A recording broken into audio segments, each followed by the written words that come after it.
সুপ্রিয় শিক্ষার্থীরা, আমরা আজকে ক্লজ সম্পর্কে কিছু জানব। ক্লজটা হচ্ছে ইংলিশ ল্যাঙ্গুয়েজে অত্যন্ত গুরুত্বপূর্ণ একটা বিষয়, কিন্তু আমাদের দেশের বেশিরভাগ স্টুডেন্টরা এই ক্লজ নিয়ে অনেক বেশি কনফিউশনে থাকে, কারণ একাডেমিক্যালি এটা তেমন একটা গুরুত্ব দেওয়া হয় না। তারপরে ইংলিশের বেসিক হিসেবে ক্লজটা আমাদের কাছে খুবই গুরুত্বপূর্ণ। তো দেখি আমরা শুরু করি, ক্লজ জিনিসটা কি সেটা আমরা জানার চেষ্টা করি। আচ্ছা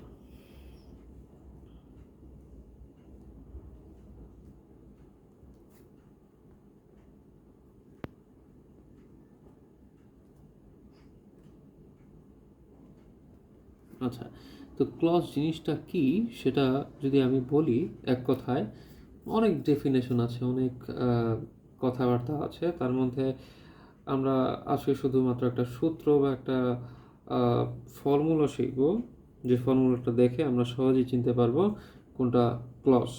আচ্ছা, ক্লজ হচ্ছে গুচ্ছ শব্দ বা ওয়ার্ড, যেখানে অ্যাটলিস্ট কমপক্ষে একটা সাবজেক্ট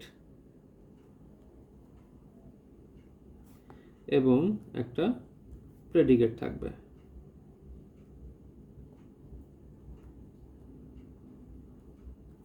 সেটাই হচ্ছে একটা কমপ্লিট ক্লজ।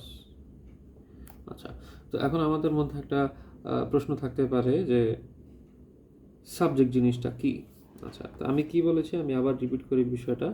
সেটা হচ্ছে এ গ্রুপ অফ ওয়ার্ডস, যেখানে হচ্ছে ক্লজ হচ্ছে একটা গ্রুপ অফ ওয়ার্ড বা একগুচ্ছ শব্দ, যেখানে একটা সাবজেক্ট, অবশ্যই কমপক্ষে একটা সাবজেক্ট এবং একটা প্রেডিকেট থাকবে, সেটাই হচ্ছে একটা ক্লজ।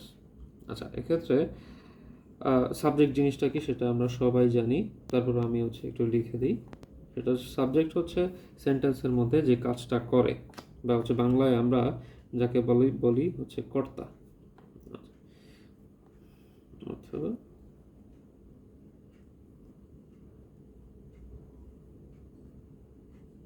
সেন্টেন্সের মধ্যে যে কাজটি সম্পন্ন করে।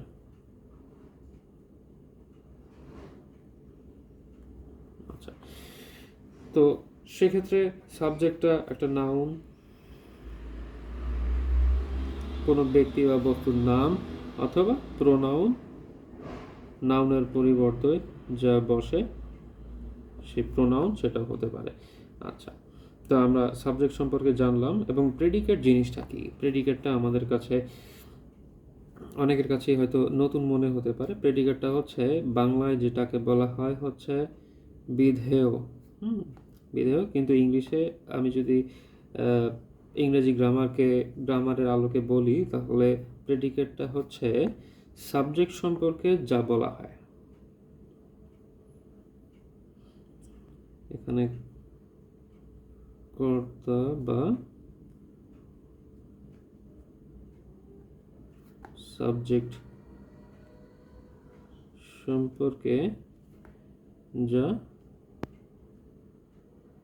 বলা হয়। আচ্ছা, তো কর্তা বা সাবজেক্ট সম্পর্কে যা বলা হয় সেটাই হচ্ছে প্রেডিকেট।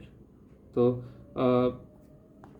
ক্লজ হচ্ছে কমপক্ষে একটা সাবজেক্ট এবং একটা প্রেডিকেটের কম্বিনেশন। আচ্ছা, তো এখন আমি যদি একটা উদাহরণ দিই, তাহলেই তোমরা বিষয়টা তোমাদের কাছে ক্লিয়ার হয়ে যাবে। যেমন এক্সাম্পল,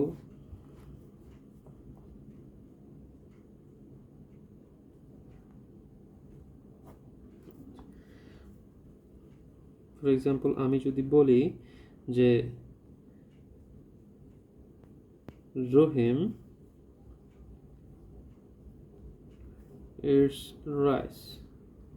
আচ্ছা, এক্ষেত্রে তোমরা নিশ্চয়ই আইডেন্টিফাই করতে পেরেছো যে এই সেন্টেন্সের মধ্যে কোনটা সাবজেক্ট এবং কোনটা প্রেডিকেট। আচ্ছা, তো এই সেন্টেন্সের সাবজেক্ট হচ্ছে রহিম। তার মানে কি, সাবজেক্ট হচ্ছে যে কাজটা সম্পন্ন করে একটা সেন্টেন্সের মধ্যে। এই সেন্টেন্সে যে কে কাজটা সম্পন্ন করছে, রহিম। তার মানে কি, রহিম হচ্ছে সাবজেক্ট।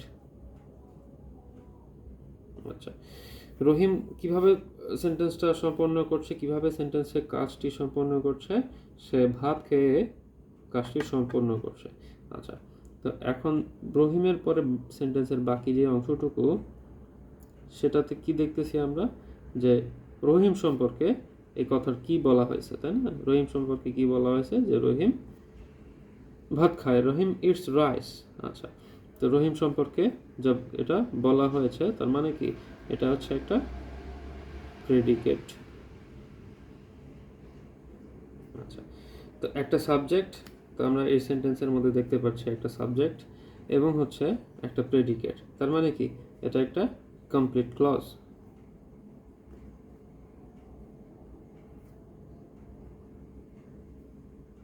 আচ্ছা, তো তাই যদি হয়, তো সেই ক্ষেত্রে আমি আরও কয়েকটা এক্সাম্পল যদি অ্যাড করি এখানে, তাহলে তোমাদের কাছে বিষয়গুলো ক্লিয়ার হয়ে যাবে। যেমন আরেকটা উদাহরণ যদি আমি দেই,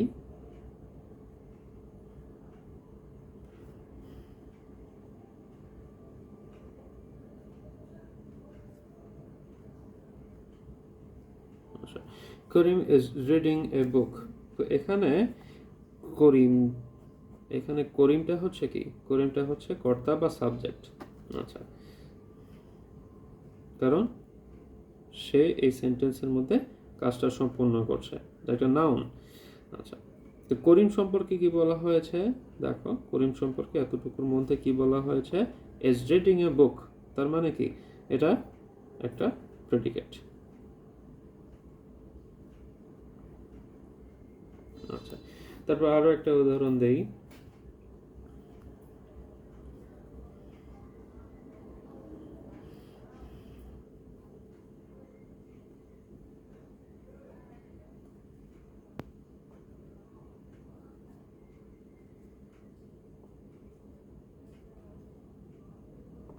তোমরা নিশ্চয়ই আইডেন্টিফাই করতে পেরেছো এই সেন্টেন্সের মধ্যে কোনটা সাবজেক্ট এবং কোনটা predicate.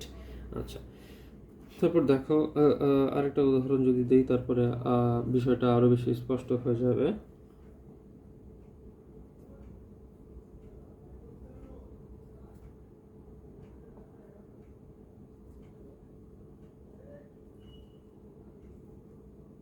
The duster is on the table. এখানে এই চতুর্থ বা 4 নাম্বার 4 সেন্টেন্সের মধ্যে কোনটা সাবজেক্ট এবং কোনটা প্রেডিকেট, সেটা কি তোমরা আইডেন্টিফাই করতে পারছো? আচ্ছা, তো এখানে দ্য ডাস্টার সেন্টেন্সের মধ্যে এটা হচ্ছে সাবজেক্ট, কারণ সাবজেক্ট একটা নাউনও হতে পারে বা প্রোনাউনও হতে পারে। আচ্ছা, তো এখন এই পুরোটা দ্য ডাস্টার হচ্ছে এই সেন্টেন্সের মধ্যে একটা সাবজেক্ট। আচ্ছা, এবং এই ডাস্টার সম্পর্কে এই সেন্টেন্সের মধ্যে কি বলা হয়েছে, দেখো, তো ডাস্টার সম্পর্কে বলা হয়েছে it is on the table, তাই না? তার মানে কি, এই সাবজেক্ট সম্পর্কে বলা হয়েছে যে ডাস্টারটি টেবিলের উপর আছে। তো ইজ অন দ্য টেবিল, এটা হচ্ছে এই সেন্টেন্সের প্রেডিকেট। দেখো প্রত্যেকটা সেন্টেন্স আমি 1 2 3 4 প্রত্যেকটা সেন্টেন্সে আমি কি দেখতে পাচ্ছি, প্রত্যেকটা হচ্ছে এক একটা কমপ্লিট ক্লজ।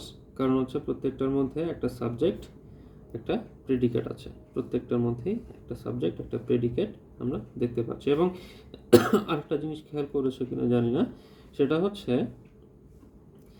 সাবজেক্ট যেটা, যেমন হচ্ছে এই থার্ড সেন্টেন্সের সাবজেক্ট হচ্ছে করিম, এবং সাবজেক্টের পরে এই ভার্ব থেকে বাকি অংশটুকু পুরোটাই কিন্তু প্রেডিকেট। তার মানে কি, প্রেডিকেটটা কোথা থেকে শুরু হচ্ছে, ভার্ব থেকে। সেটা হচ্ছে মেইন ভার্ব হতে পারে, আবার কোনো কোনো ক্ষেত্রে এটা অক্সিলিয়ারি ভার্ব, এটাও হতে পারে। ঠিক আছে, তো এই হচ্ছে মোটামুটি ক্লজ সম্পর্কে কথাবার্তা। আর ক্লজ সম্পর্কে আরেকটা কথা বলবো, যেটা হচ্ছে ক্লজ আইডেন্টিফাই করার আরেকটা নির্দিষ্ট নিয়ম আছে। এটা তো ক্লজ আমরা জানলাম, একটা সাবজেক্ট এবং একটা প্রেডিকেট থাকলে সেটা হচ্ছে সবসময় ক্লজ হয়, এই সেন্টেন্সটা একটা কমপ্লিট ক্লজ। এবং এই ক্লজ আইডেন্টিফাই করার আরেকটা পদ্ধতি হচ্ছে, একটা সেন্টেন্সের মধ্যে অবশ্যই সেখানে একটা ফাইনিট ভার্ব থাকবে। এখন ফাইনিট ভার্ব, এই ফাইনিট ভার্বটা আসলে কি, সেটা আইডেন্টিফাই করার জন্য আমাকে যা জানতে হবে, আমাকে প্রথমে হচ্ছে নন ফাইনিট ভার্ব কি সেটা আগে জানতে হবে।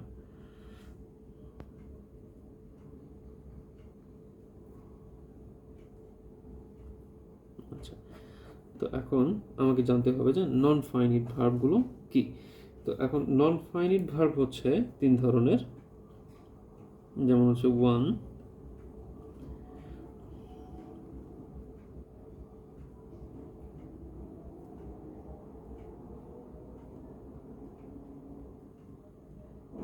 Present participle. প্রেজেন্ট পার্টিসিপল কি সেটা আমরা সবাই জানি, verb plus I N G.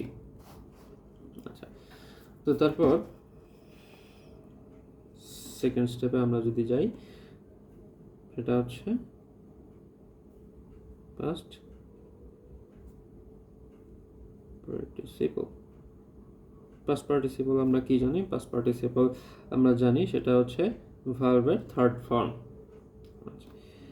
এবং 3 নম্বরে আমরা যদি যাই, সেক্ষেত্রে আরেক ধরনের নন ফাইনিট ভার্ব আছে, সেটা হচ্ছে ইনফিনিটিভ।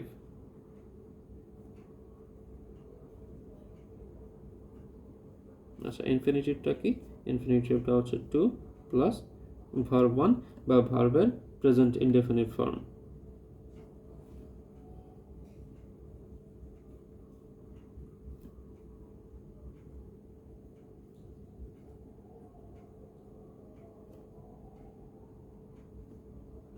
আচ্ছা, তো এখন এই 3 ধরনের ভার্ব যদি আমি দেখি সেন্টেন্সের মধ্যে, এবং তাদের আগে যদি হচ্ছে কোনো অক্সিলিয়ারি ভার্ব না বসে, কোনো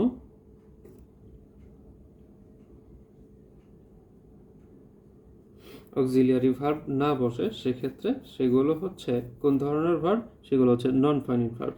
এই 3 ধরনের ভার্ব ছাড়া verb ING, present participle, verb 3 past participle এবং ইনফিনিটিভ 2 প্লাস ভার্ব 1, এই 3 ধরনের ভার্ব ছাড়া যদি তাদের সামনে কোনো অক্সিলিয়ারি ভার্ব না থাকে,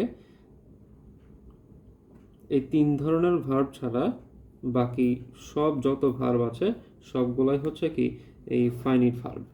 এবং এই ফাইনিট ভার্ব তোমরা যদি আইডেন্টিফাই করতে চাও, সেক্ষেত্রে এই জন্যই নন ফাইনিট ভার্ব জানাটা অনেক বেশি জরুরি। আচ্ছা, তো আমি যদি এখন একটা উদাহরণ দিই, দেখো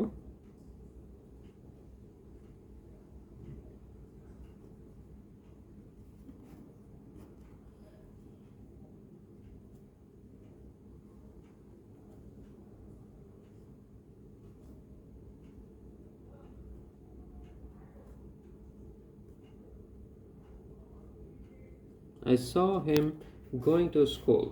আচ্ছা, তো এখন এক্ষেত্রে এখানে এই সেন্টেন্সটার মধ্যে আমি কি দেখতে পাচ্ছি? আমি দেখতে পাচ্ছি যে এখানে I saw him এতটুকুর মধ্যে দেখো তো তোমরা কি কিছু দেখতে পাচ্ছ কিনা? এখানে একটা I, একটা সাবজেক্ট আছে, তারপরে হচ্ছে পরের অংশটুকু যেটা I saw him, এটা একটা প্রেডিকেট। আমি এখানে সাবজেক্ট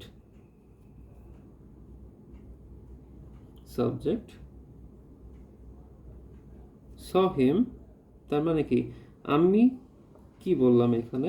I saw him, আমি তাকে দেখলাম। আচ্ছা, আমার সম্পর্কে কি বলা হয়েছে? আমি তাকে দেখলাম, এটা হচ্ছে একটা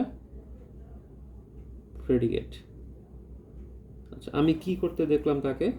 গোয়িং টু স্কুল। আচ্ছা, এতটুকুর মধ্যে দেখো তো কোনো সাবজেক্ট আছে কিনা?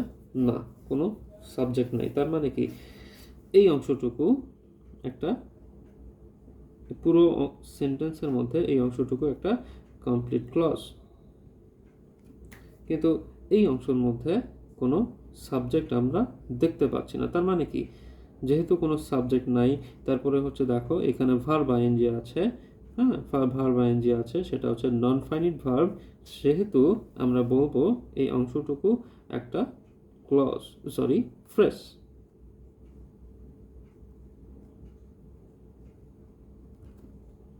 তার মানে কি যে একগুচ্ছ শব্দ যেখানে হচ্ছে একটা সাবজেক্ট থাকবে এবং একটা সাবজেক্ট থাকবে, একটা প্রেডিকেট থাকবে এবং সেখানে অবশ্যই একটা ফাইনিট ভার্ব থাকবে। দেখো এখানে স এটা হচ্ছে একটা ফাইনিট ভার্ব। কারণ কি? কারণ হচ্ছে এই ভার্বটা প্রেজেন্ট পার্টিসিপলও না, পাস্ট পার্টিসিপলও না, ইনফিনিটিভও না। তার মানে কি? এটা হচ্ছে একটা ফাইনিট ভার্ব।